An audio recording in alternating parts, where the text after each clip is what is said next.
Shalom, shalom famille en Christ. Quel privilège de nous retrouver ce matin encore au pied du Maître pour être enseigné, pour partager la bonne parole. Ma prière pour vous, pour moi-même, c'est que cette parole nous bénisse, qu'elle nous instruise et qu'elle nous prépare à rendre un témoignage et à vivre une vie à la hauteur du sacrifice que le Seigneur a fait pour nous.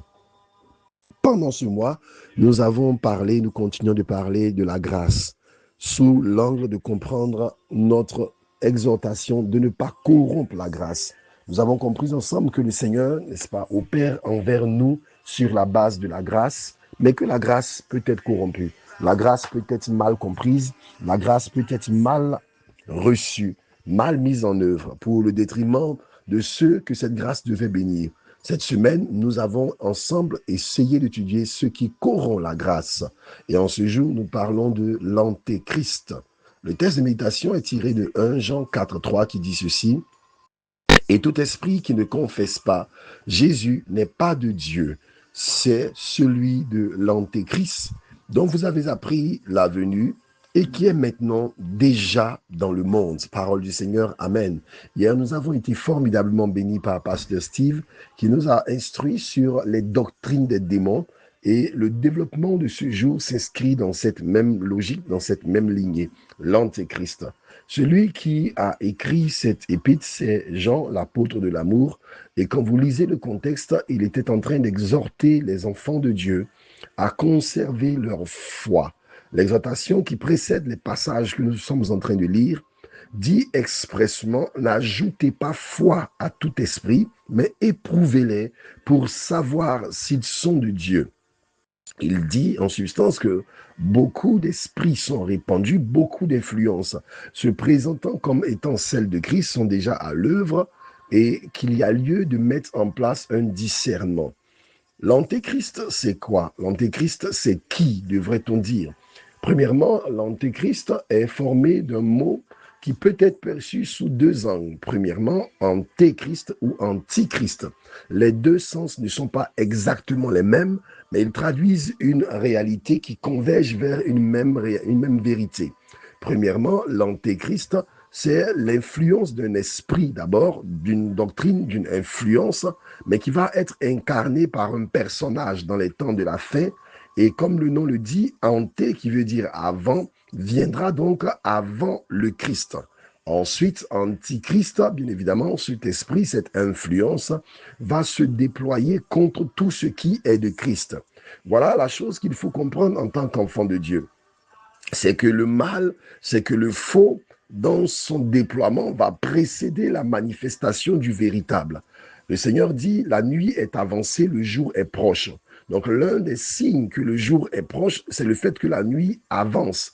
Pour aller au jour, il faut que la nuit ait consommé tout son effet, tout son potentiel ou toute son influence.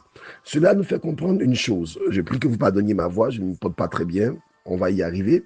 Cela nous fait comprendre donc une chose, c'est que avant la grâce de Dieu, il y aura donc un déploiement, une amplification.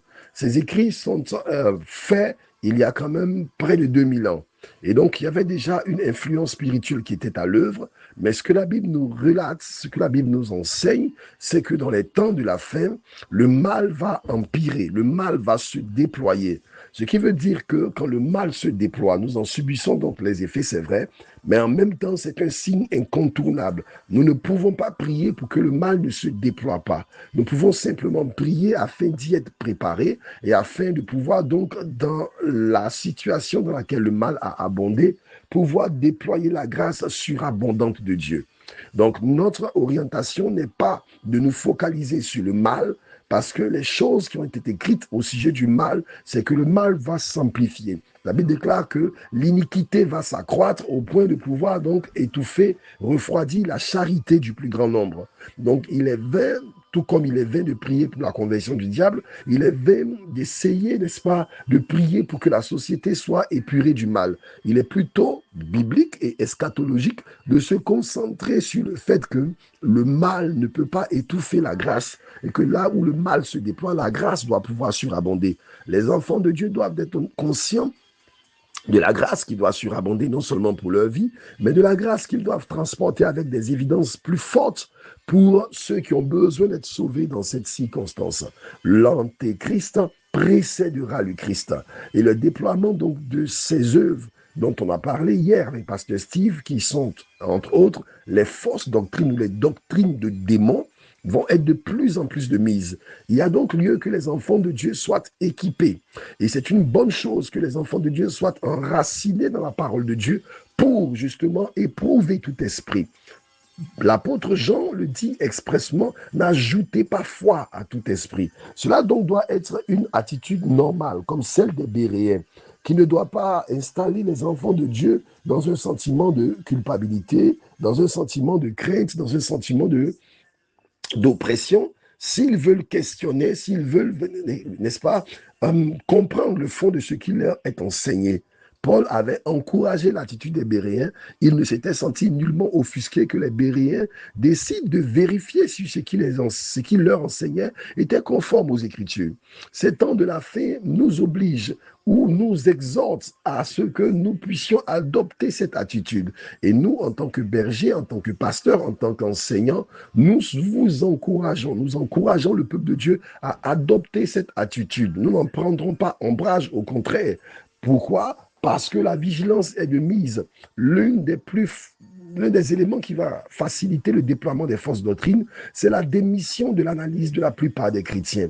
La plupart des chrétiens projettent sur le leader, projettent sur le pasteur une pensée idéalisante qui n'est pas mauvaise en soi lorsqu'il s'agit d'honorer, mais lorsqu'elle se traduit en une démission de l'analyse, en une démission de la réflexion, en une démission de la vérification des Écritures, elle court le risque de nous entraîner à la catastrophe, parce que ce que vous adoptez comme attitude à l'égard de votre pasteur, vous la multiplierez à l'égard de toute personne que vous trouverez sur l'espace. Et Dieu seul sait si les enseignements sont répandus à l'heure des réseaux sociaux, où nous pouvons tomber sur toutes sortes d'enseignements qui paraissent être vrais, mais qui portent la doctrine, le sceau de la doctrine des démons. Deuxième élément que nous voulons développer, c'est justement cela qui est caractérisé par l'antichrist cette fois-ci. Anté parce qu'il viendra avant, anti parce qu'il s'élève contre Christ. Et la réalité, elle est plus subtile que ce qu'on peut imaginer. Parce que l'antichrist, justement, comme la Bible déclare que le diable se déguise en ange de lumière, ne viendra pas ouvertement s'opposer au Christ. Les plus grandes menaces contre l'Église ne sont pas celles des religions africaines, celles des religions orientales, celles des faux prophètes qui assument pleinement le rejet de Christ, mais les plus grandes menaces sont portées par ce qui a l'apparence de la vérité, par des doctrines qui ont l'apparence de l'exactitude, par des doctrines qui mélangent savamment des doses de vérité avec des doses de fausseté. Le Seigneur nous dit qu'il faut pouvoir discerner, et le discernement doit être articulé sur l'œuvre de Christ.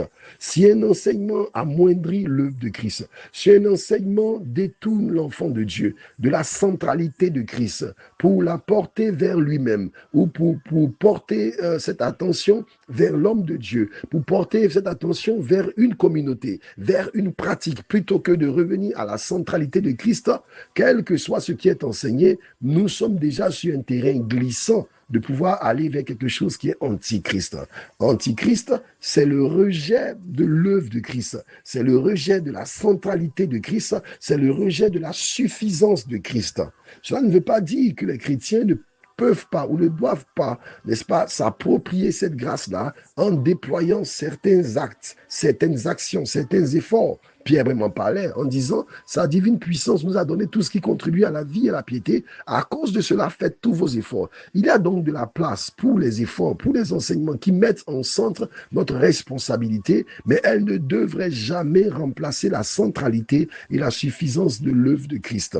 Nous sommes dans des temps troubles, nous sommes dans des temps mauvais, nous sommes dans des temps où le faux paraît être vrai, où le vrai est méprisé, et l'enfant de Dieu doit retrouver à un titre personnel la centralité de Christ, l'onction intérieure qui est capable de nous enseigner toutes choses.